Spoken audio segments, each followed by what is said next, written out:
Olá a todos, sejam bem-vindos ao canal do Evangelho.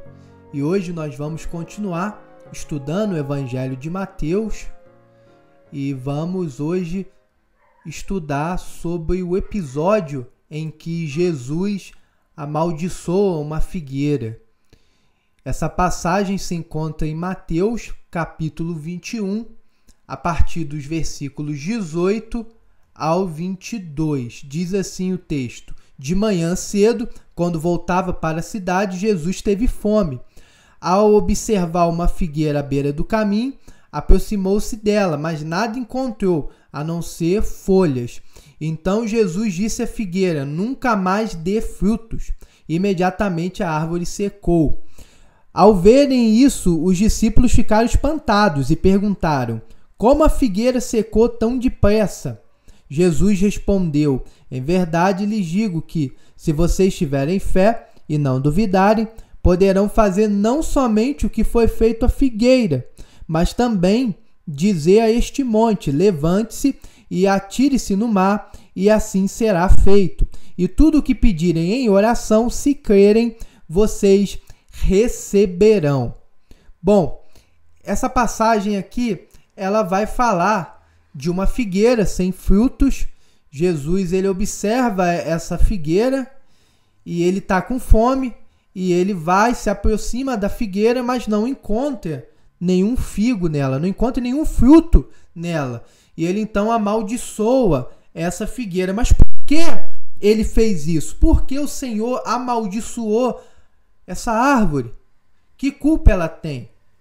Bom, a primeira observação que a gente deve dar a esse texto é o que está no Evangelho de Marcos. O Evangelho de Marcos vai dizer que essa figueira era uma figueira comum, uma figueira saudável. Ela só não estava dando frutos porque não estava na época dos frutos. E veja o que Marcos vai falar além disso. Observem, Marcos, capítulo de número 11, a partir do versículo de número 12. Vai dizer assim: No dia seguinte, quando estavam saindo de Betânia, Jesus teve fome. Ao observar, a certa distância, uma figueira com folhas, foi ver se encontraria nela algum fruto. Aproximando-se dela, nada encontrou, a não ser folhas. Por quê? Porque não era o tempo de figos. Não era o tempo em que nascia e amadurecia os frutos dos figos. Então, ela não estava na época. Mas há outras coisas interessantes aqui também no Evangelho de Marcos. Ele vai dizer também que os discípulos só vão observar a figueira seca no dia seguinte. Então veja, versículo 14. Então Jesus disse à figueira: Ninguém mais coma do seu fruto. Os seus discípulos ouviram-no dizer isso. Eles só ouviram, mas eles não perceberam a figueira secando imediatamente, como está lá em Mateus. Agora veja, nos versículos de número 20, que no dia seguinte, o verso 20 vai dizer que de manhã, no dia seguinte, ao passarem, eles viram a figueira seca desde as raízes. E aí Pedro, lembrando-se do que aconteceu no dia anterior, ele diz a Jesus: Rabi, que significa mestre. Ele vai dizer: Mestre, veja, a figueira que amaldiçoaste secou. Ele ficou impressionado com aquilo, ele ficou pensando: como assim? Agora, lá em Mateus, o texto vai dizer que essa figueira, ela não secou de um dia para o outro, ela secou imediatamente. E é o que a gente observa, voltando aí para o texto de Mateus, no capítulo de número 21, o versículo está aqui, versículo de número 19, o finalzinho do verso 19, imediatamente a árvore secou. Os discípulos só vão observar no dia seguinte, mas aquele processo é algo que acontece de imediato, acontece na hora. A árvore secou naquele momento. E pelo que parece aqui, como esse texto está em Mateus, pode ser, e existe essa hipótese, de que Mateus, que era um dos discípulos, um dos 12 apóstolos também, Mateus, ele observou a figueira secando de imediato, e os outros discípulos não. Os outros discípulos, juntamente com Pedro, só vão observar no dia seguinte. Mas por que Jesus fez isso? Muitos aplicam essa passagem ao fato de que nós somos a árvore, e se nós não produzirmos frutos para o reino, nós secaremos. Mas a aplicação que Jesus vai fazer aqui do texto é outra. Não é essa. Apesar de que em outros textos a ilustração da árvore ela está presente. João Batista mesmo, ele fala em Mateus, no capítulo 3, versículo de número 10, ele vai usar essa ilustração da árvore que não produz frutos, e ele vai falar o seguinte, Mateus capítulo 3, verso 10, o machado está posto à raiz das árvores, e toda árvore que não der bom fruto será cortada e lançada no fogo. Jesus também vai falar isso em Mateus capítulo 7 e em diversas outras passagens dos evangelhos. Mas o que é importante a gente observar são os versículos seguintes, porque é nos versículos seguintes que nós temos a resposta. Então, voltando aqui para o texto do nosso estudo, o versículo 20 vai dizer: ao verem isso, os discípulos ficaram espantados e perguntaram: como a figueira secou tão depressa? Como assim? Por quê? Como é que essa figueira secou tão rápido? E Jesus vai responder no 21: em verdade lhes digo que se vocês tiverem fé e não duvidarem, poderão fazer não somente o que foi feito à figueira, mas também dizer a este monte: levante-se e atire-se no mar, e assim será feito. O que Jesus quer ensinar aos discípulos aqui é o seguinte: olha, se vocês tiverem uma fé e não duvidarem de maneira nenhuma, vocês vão receber coisas maiores.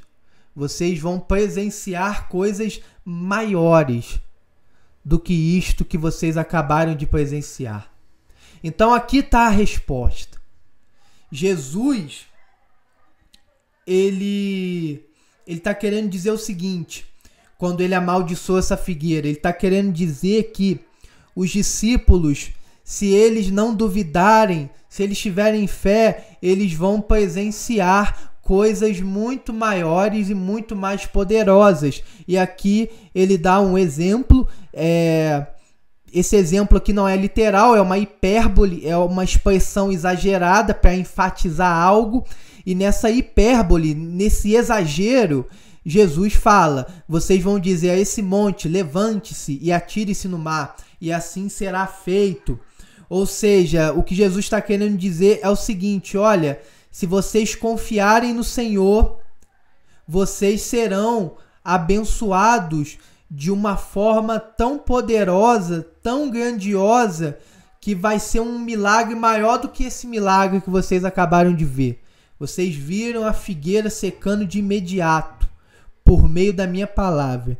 Mas vocês vão ver coisas muito mais poderosas se vocês tiverem fé.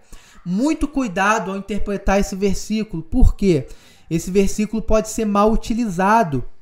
Tem pessoas que ensinam a ideia de confissão positiva nesse versículo, como se ele estivesse dizendo que se eu falar palavras positivas, se eu falar que eu vou prosperar, que eu vou ser curado, que as coisas vão dar certo para a minha vida, essas coisas vão se realizar porque eu falei, porque a palavra tem poder. Existe até um jargão aí que diz o seguinte: há poder em nossas palavras. Cuidado com isso, porque o versículo 21 não está ensinando isso.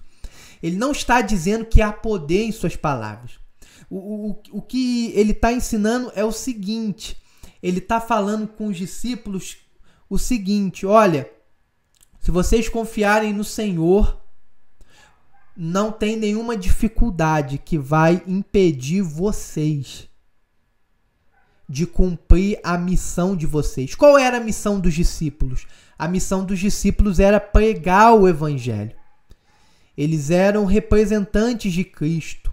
E como representantes de Cristo, eles tinham uma missão: levar a mensagem do Evangelho ao mundo.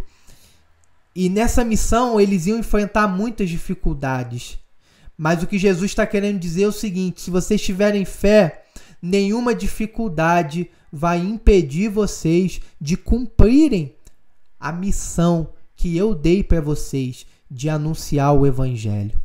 E como a gente pode exercitar essa fé? Essa fé não é exercitada com palavras mágicas, com palavras motivacionais ou de autoajuda, como ensina a confissão positiva, mas é através da oração, como está no verso 22. Jesus ele mostra como nós exercitamos essa fé. Jesus ele mostra como nós podemos levantar um monte e lançá-lo no mar. Como? Através da oração. Pedindo, não determinando, falando que vai acontecer, mas pedindo ao Senhor, àquele que determina as coisas, àquele que diz o que vai acontecer e o que não vai. É a Ele quem devemos recorrer. E é isso que o verso 22 nos ensina. E tudo o que pedirem em oração, se crerem, vocês receberão. Ou seja, o que esse texto está querendo nos ensinar? É que nenhuma dificuldade, pode ser perseguição ou qualquer outra circunstância difícil, nenhuma dificuldade vai impedir a igreja, o povo de Deus, de cumprir a sua missão evangelística, a sua missão de levar a salvação para os povos. E falando na mensagem da salvação, talvez hoje você precise ouvir acerca dela. E essa mensagem está sendo transmitida aqui através desse canal. Se você ainda não recebeu a salvação que vem de Jesus, você pode desfrutar dela hoje ainda. Feche os seus olhos, invoque o nome do Senhor, peça perdão pelos seus pecados. Creia que o sangue de Jesus pode te perdoar de todos os seus erros do passado.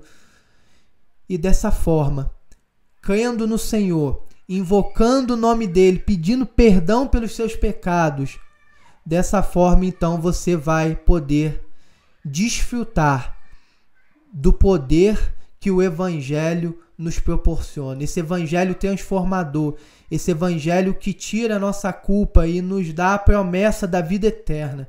Se você crer hoje em Cristo Jesus, você receberá todas essas bênçãos do Evangelho. Que Deus abençoe a sua vida. Até a próxima!